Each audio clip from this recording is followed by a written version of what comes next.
మునీర్ గారు మన లేదంటే చాలా బాధాకరంగా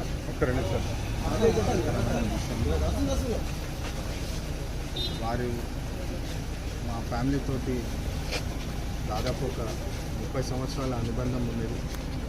కాకా గారు కూడా మునీర్ గారిని చాలా లైక్ చేస్తుండే.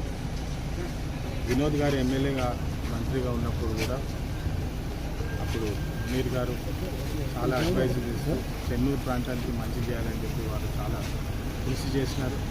మళ్ళీ అదేవిధంగా తెలంగాణ ఉద్యమం టైంలో కూడా వివేక్ గారితో పాటు వారు చాలా కృషి చేసి తెలంగాణ ఉద్యమంలో కూడా పాల్గొన్నారు.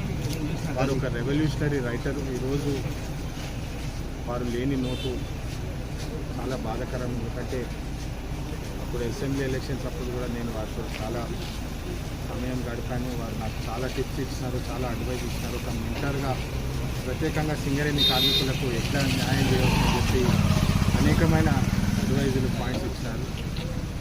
వారు ఈరోజు లేరంటే నిజంగా నమ్మలేకపోతున్నాను. చాలా బాధాకరంగా ఉన్నది. వాళ్ళ ఫ్యామిలీకి స్ట్రెంగ్త్ ఇవ్వాలని చెప్పి ధన్యవాదాలు.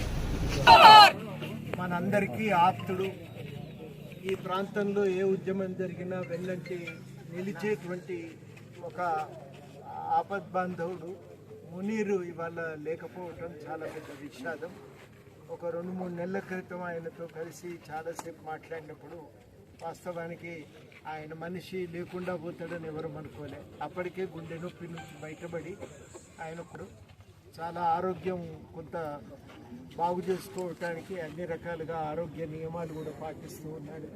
ఇక మనిషికి ఇబ్బంది లేదు, మళ్ళీ క్రియాశీలకంగా మన మధ్య తిరుగుతాడు అనుకుంటున్న సమయంలో అకస్మాత్తుగా ఆయన హైదరాబాద్ ఆసుపత్రిలో చేరటం అది ఒక షాక్ అందరికీ.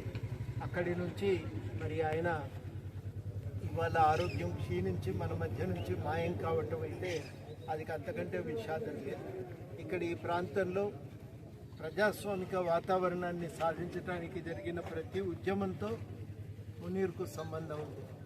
ఇక్కడ ఫ్యూడల్ పెత్తందారి ధోరణులను ఎదిరించే దగ్గర నుంచి మొదలుకొని మందమర్రి, మంచిర్యాల, కోల్బెల్ట్ ప్రాంతాల్లో ఒక ప్రజాస్వామిక వాతావరణాన్ని సాధించడం వరకు ఇక్కడ జరిగిన తెలంగాణ సాధన ఉద్యమంలో కానీ అటు తర్వాత ఒక ప్రజాస్వామిక వాతావరణాన్ని పునరుద్ధరించడానికి ఎన్నికల వేదికగా ఒక ప్రయత్నం జరిగినప్పుడు కానీ అన్నింటిలో ఆయన ఉన్నాడు. మేమంతా పౌర హక్కుల సంఘం నుంచి ఇక్కడికి ఏ కార్యక్రమం మీద ఇక్కడికి వచ్చినా జర్నలిస్టుగా ఉన్నప్పటికీ కూడా అన్ని రకాలుగా మాకు అండదండగా నిలిచినటువంటి వ్యక్తి మునీర్. ఆయన లేకుండా నిజానికి కోల్బెల్ట్ను ఊహించటం.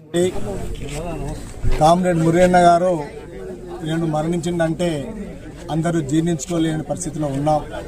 ఎందుకంటే చాలామందికి తెలియని విషయాలు ఏంటంటే 1979, 84 మధ్యకాలంలో ఈ మందమర్రి పట్టణంలో ఆనాడు భూస్వాముల అరాచకాలు చెలరేగుతున్న తరుణం, ఉద్యోగాల కోసం కడుపు కట్టుకొని ఇతర ప్రాంతాలు వచ్చిన మందమర్రిలో కోల్బెల్ట్ జనాలు, మందమర్రి ప్రజలు కూడా బిక్కుమండి బతుకుతున్న తరుణం, భూస్వాములు వచ్చి ఆగడాలు చెలరేగిపోయిన తరుణం, దోపిడీ జరుగుతున్న తరుణం, ఆడబిడ్డలకు రక్షణ లేని పరిస్థితిలో ఉన్నటువంటి తరుణం, భూస్వాముల గడియల ముందు ప్రజలు చెప్పులు చేతపట్టుకుని దండం పెట్టేటువంటి పరిస్థితులలో ఆనాడు కామ్రేడ్ మునీర్ గారు అలాంటి అనుచరులందరూ కూడా భూస్వాముల ఆగడాలకు వ్యతిరేకంగా ఎర్ర జెండా చేతబూని ఈడ విప్లవ ఉద్యమాలు స్థాపించిన చరిత్ర ఇలా మందమర్రి గడ్డలో మునీర్ గారికి దక్కుతా ఉన్నది.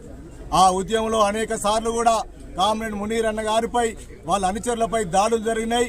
హత్య చేసే ప్రయత్నం చేసినప్పుడు కూడా తిప్పి కొట్టి వాళ్ళని తరిమి కొట్టే చరిత్ర కామ్రేడ్ మునీర్ అన్న గారిది. అంతేకాదు ఇలా భారత కమ్యూనిస్టు పార్టీ నాయకత్వం అని మునీర్ గారి ఆశయాలు అడుగుజాడులు ఆ రోజు మీ విద్యార్థి సంఘంలో పనిచేసిన యువతరం నేటి ఆయన అనుచరుల కోసం, ఆయన ఆశయాల కోసం, అతను ఊపిరి పీల్చున్న జనం కోసం ఈ రోజు మేము ఉద్యమంలో పనిచేసిన చరిత్ర. ఆనాడు ఉవ్వెత్తున ఉప్పొంగిలేసి మందమర్రి భూస్వాముల గుండాల్లో నిద్రపోయి మందమర్రి గూండాలను భూస్వాములను హతమార్చిన చరిత్ర ఇలా కామ్రేడ్ మునీర్ గారి వాళ్ళ అనుచరులకే దక్కు. ఒక ధైర్యం, ఒక ఆదర్శం. మరి ఆనాడు కడుపు చేత పట్టుకొని ఈ ప్రాంతానికి వచ్చినటువంటి ఏమీ తెలియని నిరక్షరాస్యులైన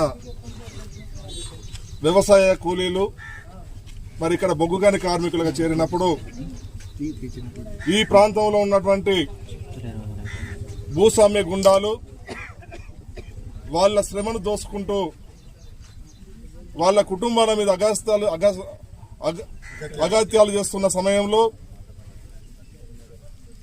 ఒక వీరుని వలె ఒక నవయువకుడు యువతను చేరదీసి ఈడున్న అమాయక ప్రజానికానికి అండగా నిలబడాలని చెప్పేసి ఆ దౌర్జన్యాన్ని అంతం చేసిన ఒక గొప్ప వ్యక్తి, మహా వ్యక్తి మునీరన్న.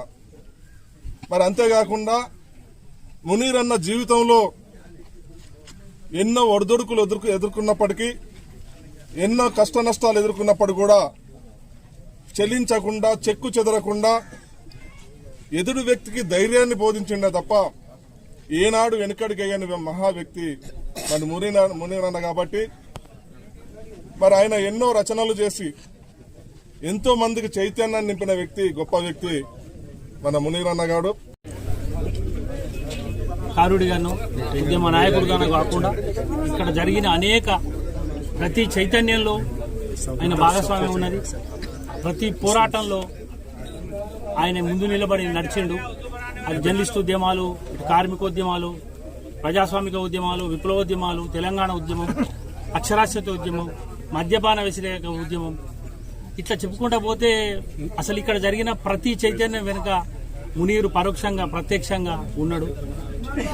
ఆయన జర్నలిస్టుగా ఇప్పుడు ఏమైందంటే, ఇప్పుడున్న సమాజంలో, ఇప్పుడున్న వాతావరణంలో ప్రజల కోసం ఆలోచించేటోడు లేదా ఒక విప్లవాత్మకమైన, ఒక చైతన్యవంతమైన ఆలోచించడం జీవితం మంచిగా లేదు. అట్లాంటి వాళ్ళతో పాటు విలేకరిగా ఉండడం అనేది ఇంకొక పెద్ద అశనిపాతం. ఆయన రెండు ఉండడం వల్ల జీవితంలో అనేక కష్ట సుఖాలు ఎదుర్కొన్నాడు. ఈ రెండింటిని కూడా రెండు కళ్ళలాగా నడిపిండు. దేంట్లో కూడా వెనుక ముందు చేయలే. జనరల్గా ఆయన మంచి సింగర్ అండ్ ఎంప్లాయీ రిటైర్ కాగానే రెస్ట్ తీసుకునే జీవితం, అందరూ కూడా సెటిల్ అయిపోయిన జీవితం. కానీ అన్న మనం చచ్చిపోయేదాకా ఏదో శరణం ఉండాలి కదా అని చాలా సందర్భాల్లో మాట్లాడుకున్నాం. ఒక 3 నెలల క్రితం ఇంకొక రకమైన సమాజానికి, తెలంగాణ ప్రాంతానికి అవసరం ఉన్న ఒక కొత్త కోణంలో కూడా మాట్లాడుకున్నాం. నేను మీతో పాటు ఉంటానా అని 2-3 మీటింగ్లకు కూడా వచ్చిండు. చాలా క్రియాశీలంగా ఉండే. ఇంకొక 5-6 ఏళ్ల వరకు మనం ఇంకొక కొత్త వాతావరణాన్ని చూస్తామన్నా, దీన్ని కొనసాగిద్దామని అనుకున్నాం. మేము మురళీరన్న కలిసి ఆ గ్రౌండ్ అవుతున్నది. కొంచెం అనారోగ్యం అని అన్న తర్వాత ఇక 2 సార్లు కలిసిద్దాం. కానీ మునీరన్న లేకపోవడం అనేది చాలా, దాన్ని కూర్చుడు, దాన్ని ఎట్లా చెప్పుడు, దానికి లెక్కేంది అనే దానికి